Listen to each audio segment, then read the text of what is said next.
दर्शकों, आचार्य नित्यानंद द्विवेदी का प्रणाम। और आज आप लोगों के लिए लाया हूँ ज्योतिष विज्ञान सीखे हैं श्रृंखला की 6वीं कड़ी। 5 वीडियो इससे पूर्व ज्योतिष विज्ञान सीखे हैं श्रृंखला में बन चुकी हैं और 6वीं वीडियो में आप लोगों को बतलाएंगे 9 ग्रह किन राशियों में उच्च के और नीच के होते हैं और उच्च और नीच का होने का तात्पर्य क्या है और किस राशि में कितने अंश तक कौन सा ग्रह उच्च का होता है और कौन सी राशि में कौन सा ग्रह नीच का होता है। यह जानना हमारे लिए ज्योतिष में आवश्यक होता है, क्योंकि बिना इसके जाने हम यह नहीं जान सकते हैं कि किसी ग्रह के पास कितना बल है, कितना उसको फल देने की सामर्थ्य कितनी उसके पास है। इसका हम सटीक विश्लेषण नहीं कर सकते हैं, तो यह हमारे लिए जानना परम आवश्यक है। आइए, मैंने आज ये बोर्ड बना रखा, बोर्ड पर चार्ट बना रखा है और इसके माध्यम से समझेंगे कि कौन सा ग्रह किस राशि में सर्वप्रथम उच्च का होता है और फिर उसकी नीच राशि को भी समझेंगे। दर्शकों, भगवान सूर्य 9 ग्रह मंडल में जो आत्मा के, पिता के, ऐश्वर्य के, राज शासन सत्ता के मुख्य रूप से कारक हैं, वे अपनी काल पुरुष की प्रथम राशि में ही, मेष राशि में ही उच्च के होते हैं और 10 अंशों पर ये इनका सबसे उच्चतम बल होता है। यानी कि सूर्य को 60 अंश बल प्राप्त है, तो उसमें से जो सबसे ज्यादा पूर्णता उनको प्राप्त रहती है वो मेष राशि के 10वें अंश पर अपनी सर्वोच्च शक्ति के साथ सूर्य विराजमान रहता है। यही उनकी उच्चतम स्थिति है और यहाँ से फिर जब वो 10 अंश से आगे बढ़ते हैं तो धीरे धीरे उनकी शक्ति में कमी आनी प्रारंभ हो जाती है। सूर्य मेष राशि में ही उच्च का क्यों होता है? क्योंकि ये काल पुरुष की प्रथम राशि है, काल पुरुष का सर है और शासन सत्ता का व्यक्ति जो होता है वो कहाँ बैठना चाहता है? वो बैठना चाहता है एकदम सभी के ऊपर, यानी सिरमौर होना चाहता है।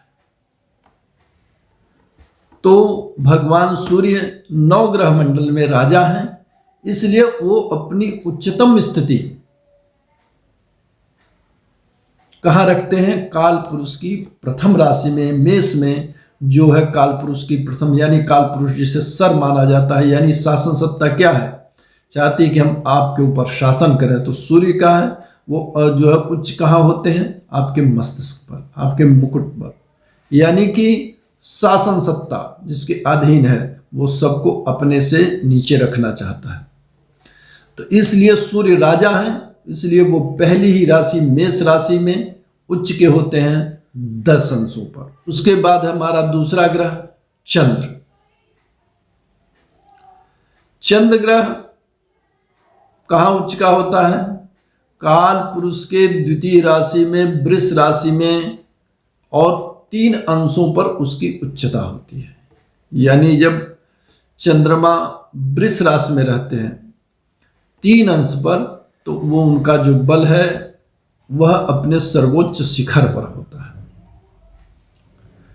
अब द्वितीय भाव में ही इनको क्यों उच्चता प्राप्त हुई?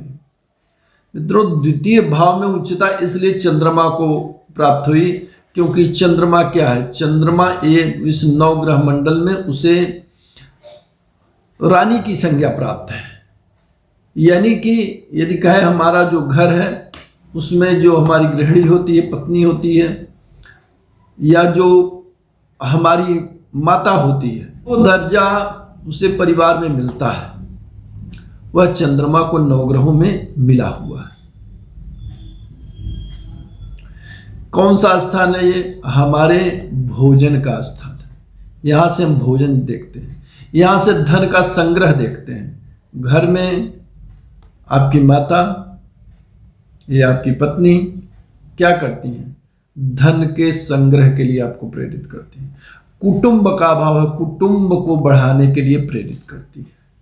तो चंद्रमा जहाँ पर कुटुंब भाव में, स्त्रियों का भाव क्या होता है? हमारा कुटुंब खूब फले फूले, खूब वृद्धि हो, धन की वृद्धि हो, भोगों की वृद्धि हो, भोजन उनके अधीन होता सारा, तो द्वितीय भाव से हम भोजन भी देखते हैं। तो तो चंद्रमा यहां पर उच्च का इसी कारण से होता है। काल पुरुष की कुंडली से द्वितीय भाव में चंद्रमा उच्च का माना गया है। अब बात करेंगे तीसरे ग्रह की, मंगल की। मंगल काल पुरुष की कुंडली में दसम भाव में 28 अंश पर उच्च के होते हैं।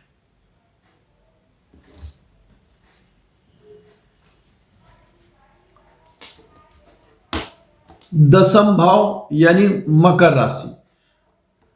मकर राशि क्या है? निरंतर उन्नति देने वाली, निरंतर इसका जातक स्वयं के प्रति चेष्टा रखता है, निरंतर उत्तरोत्तर वृद्धि की। मंगल क्या है? मंगल पराक्रम है, बाहुबल है, शक्ति है, सेना है। तो वो कहां रहना चाहता है? कर्म क्षेत्र में, क्योंकि उसको कर्म करना है, उसे और कुछ नहीं करना है। वो विस्तार चाहता है, वो जिस भी माध्यम से हो अपनी शासन सत्ता की वृद्धि चाहता है। जैसे आप अपने व्यापार की वृद्धि चाहते हैं, नौकरी में पदोन्नति चाहते हैं, तो मंगल यहां एनर्जी, शक्ति, पावर है। उसको उच्चता इसलिए मिलती है क्योंकि वो अपनी शक्ति का यहां प्रदर्शन कर सकता है। वह अपने को यहां पर प्रमाणित कर सकता है मंगल कि मैं क्या हूं, मेरे अंदर जो पावर है, जो एनर्जी है, वो शक्ति है, वो यूटिलाइज हो रही है। और यहां पर वह अपनी शक्ति का प्रदर्शन करता है। और इसीलिए काल पुरुष की दसम राशि जो शनि की मानी जाती है, वहां पर मंगल मकर के 28वें अंश में और उच्च के। तो अब बात करेंगे बुध की। बुध अपनी ही राशि कन्या, जो उनकी दूसरी राशि है, उसमें स्वक्षेत्र में ही, अपने घर में ही उच्च के होते हैं। मंगल शनि के यानी कर्म के क्षेत्र में, यानी जहां पराक्रमशीलता दिखाने का अवसर मिलेगा। और बुध को माना गया है बाल ग्रह, यानी कि युवराज माना जाता है इन्हें काल पुरुष की कुंडलियों में। तो युवराज को यानी एक बालक को अपने ही घर में सबसे ज्यादा सुख है।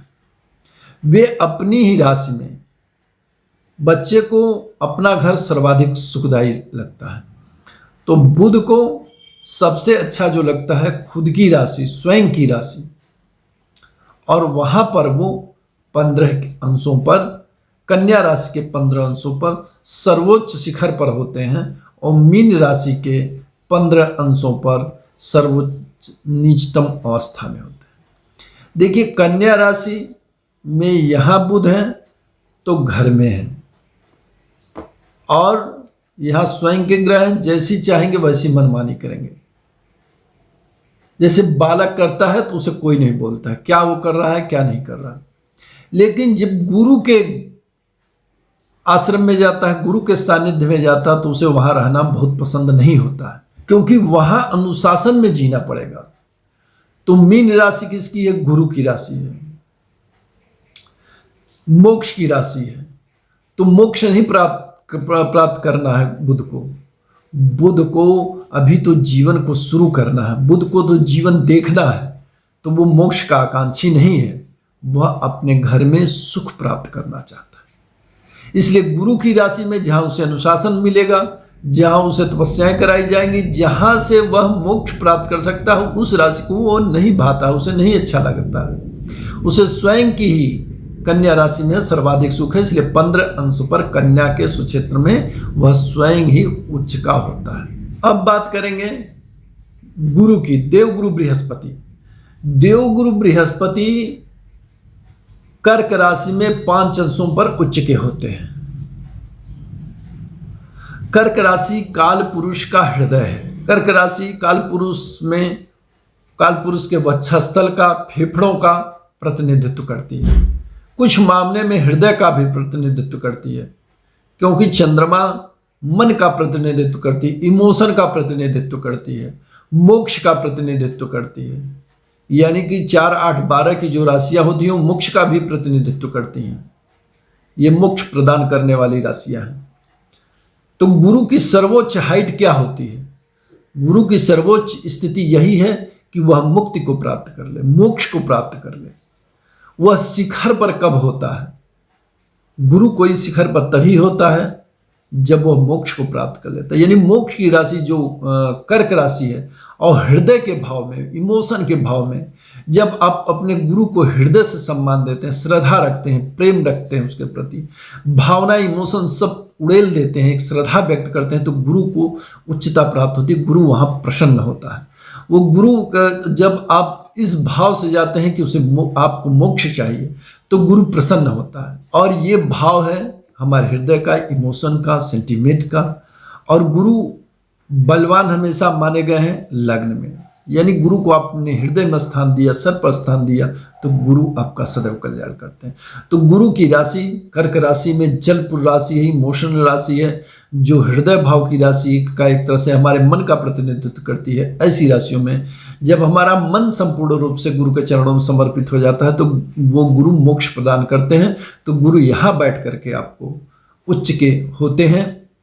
और अब बात करेंगे शुक्र की। शुक्र है भोग के, विलास के, संसार के सुख के कारक। लेकिन गुरु भी है। स्त्री ग्रहों में इनकी गणना की गई है, लेकिन ये भी गुरु का कार्य करते हैं और उच्चतम होते हैं गुरु की ही राशि में, मोक्ष की राशि में। कहीं न कहीं संसार के भोग ऐश्वर्य से जो मानव की जब विरक्ति हो जाती है, उसी प्रकार से जो शुक्र का भाव है, इस समस्त भोगों ऐश्वर्यों को प्राप्त करने के बाद भी जब मनुष्य उस आनंद को नहीं पाता है, तो गुरु के शरण में जाता है। गुरु की मीन राशि में 27 अंश पर शुक्र उच्च के होते हैं, क्योंकि जब भोग विलास से मनुष्य का मन भर गया, तो अंतिम समय में क्या चाहते हैं? संपूर्ण जीवन भोग विलास किया, लेकिन अंतिम समय में गुरु की शरण ग्रहण की।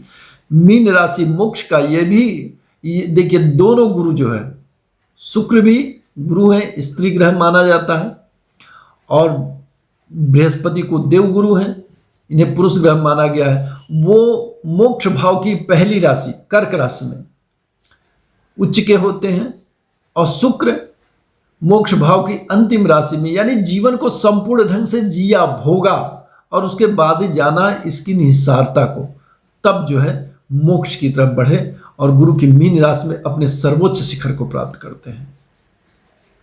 अब बात करेंगे शनि की। शनि जो काल पुरुष है, उसमें उन्हें दासत्व की संज्ञा प्राप्त है। कर्म करने वाले व्यक्ति की संज्ञा उन्हें प्राप्त है, यानी कर्म के अधिष्ठाता है, न्याय के अधिष्ठाता है, और उन्हें उच्चता प्राप्त होती है संतुलन में।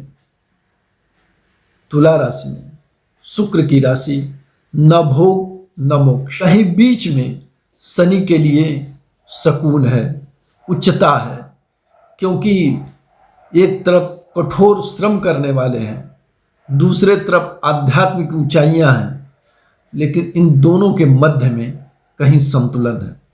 तो संतुलन में तुला राशि जो संतुलन का प्रतीक है, न्याय का प्रतीक है, उसमें 20 अंशों पर शनिदेव उच्च होते हैं। शनि की उच्चता यानी कर्म और भाग्य के संतुलन की उच्चता है। यहां पर कर्म की अधिकता थोड़ी कम हो जाती है और भाग्य भी अपने स्थान से थोड़ा कम हो जाता है। दोनों का जहां मिलन होता है, कर्म और भाग्य का, वो तुला में संतुलन में शनि अपने को उच्च स्थिति में महसूस करते हैं, प्रसन्न स्थिति में महसूस करते हैं। तो यह तुला राशि जो है शनि की उच्चतम राशि बनती है। यहाँ पर 20 अंशों पर शनि परमोच्च शिखर पर अपनी शक्ति के होते हैं। और राहु छाया ग्रह हैं जो दिखाई नहीं देते हैं। इनकी उच्चतम राशि है वृष। वृष राशि में ये अपने उच्चतम शिखर को प्राप्त होते हैं। अंशों का भेद नहीं किया गया है इनके लिए। लगभग सभी शास्त्रों में कोई अंश नहीं इनके लिए निर्धारित किए गए हैं, यानी संपूर्ण वृष राशि में ही एक तरह से ये उच्च के होते हैं। उसका कारण भी मुख्यतः यह होता है कि जो भी वक्री ग्रह होता है अपनी शक्ति से अधिक फल प्रदान करता है, और जिस राशि के साथ ये होते हैं लगभग उसी का स्वरूप भी ग्रहण कर लेते हैं। तो वृष राशि इनकी जो है उच्चतम राशि है, क्योंकि राहु का सर किस लिए कटा? अमृत पान करने के लिए, कुछ पी रहे थे, खा रहे थे, उस लालसा में कटा। कुछ प्राप्त कर लेने की चाहत थी, तो वह वृष जो काल पुरुष की राशि है, जो भोजन की राशि है, जो धन संग्रह की राशि है, जो कुटुंब की राशि है, कहीं न कहीं वहां पर राहु अपनी उच्चता प्रदर्शित करते हैं, अपने सर्वोच्च शिखर पर होते हैं। अब दर्शकों, इसमें थोड़ा सा मतभेद जरूर है। कुछ विद्वानों ने मिथुन राशि को भी उनकी उच्च राशि माना है। तो मेरा कहना यही है कि मिथुन में भी जो राहु हैं वे उच्च जैसा ही प्रभाव दिखाते हैं, लेकिन जैसा उनका स्वभाव है, जैसा उनका चरित्र, उस हिसाब से वृष राशि जो है वह उनके लिए अधिक उच्चतम प्रभावों को देती है, और वृष राशि में वे अधिक श्रेष्ठ फल प्रदान करते हैं, ऐसा मैंने महसूस किया है। और विद्वानों में बहुत उच्च स्तरीय जो विद्वान हैं उनमें मतभेद है, तो ये आप इसे वृष और मिथुन दोनों ही उच्च मान सकते हैं, लेकिन मेरा ऐसा मानना दोनों में ही बहुत अच्छे परिणाम प्रदान करते हैं, लेकिन उसमें वृष जो है वृष राशि में सर्वोच्चतम शिखर पर होते हैं, सर्वोच्च फल प्रदान करते हैं। अब केतु वृश्चिक राशि के में संपूर्ण अंशों में, जैसे मैंने कहा कि राहु और केतु दोनों ही अपने संपूर्ण अंशों में, अंश का इनके साथ कोई नहीं बतलाया गया है कि किस अंश पर होते हैं। माना गया है कि संपूर्ण राशि जो वृश्चिक है उसमें उच्चतम शिखर पर अपने होते हैं।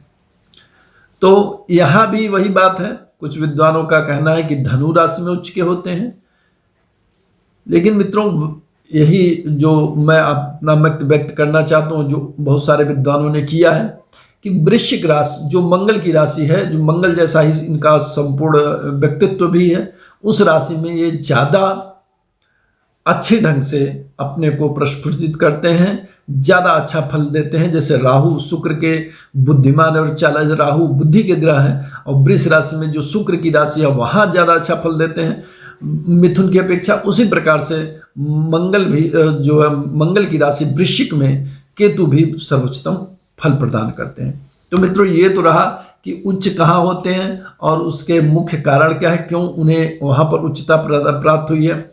अब इसी जहां जहां उच्च होते हैं वहीं से अपनी 7वीं राशि में ये ग्रह नीच के भी होते हैं। मैंने संपूर्ण चार्ट में इसमें दिया भी है। आप ग्रह उच्च राशि अंश, नीच राशि अंश, जिसमें सूर्य मेष राशि के 10 अंश पर उच्च के, तुला राशि के 10 अंश पर नीच के, चंद्र वृष राशि के 3 अंश पर उच्च के, वृश्चिक राशि के 3 अंश पर नीच के, मंगल मकर राशि के 28 अंश पर उच्च के, कर्क राशि के 28 अंश पर नीच के, बुध कन्या राशि के 15 अंश पर उच्च के, और मीन राशि के 15 अंश पर नीचत्व को प्राप्त करते हैं। गुरु कर्क राशि के 5 अंश पर उच्च होते हैं, तो मकर राशि के 5 अंश पर निम्न अवस्था में होते हैं। शुक्र मीन राशि के 27 अंश पर उच्च के होते हैं, तो कन्या राशि के 27 अंश पर नीच के होते हैं। शनि तुला राशि के 20 अंश पर उच्च के होते हैं, तो मेष राशि के 20 अंश पर निम्न अवस्था में होते हैं। राहु वृष राशि में उच्च के होते हैं और वृश्चिक राशि में नीच के होते हैं, और केतु वृश्चिक राशि में उच्च के होते हैं और वृष राशि में नीच राशि इनकी मानी गई है। दर्शकों, उम्मीद करता हूं कि यह वीडियो आप लोगों को समझ में आया होगा और आपको इससे ज्योतिष सीखने के विषय में अवश्य सहायता मिलेगी। और अगली वीडियो में मिलता हूं किसी अन्य विषय पर चर्चा के साथ। तब तक के लिए दीजिए मुझे आज्ञा। नमस्कार। जय श्री राधे।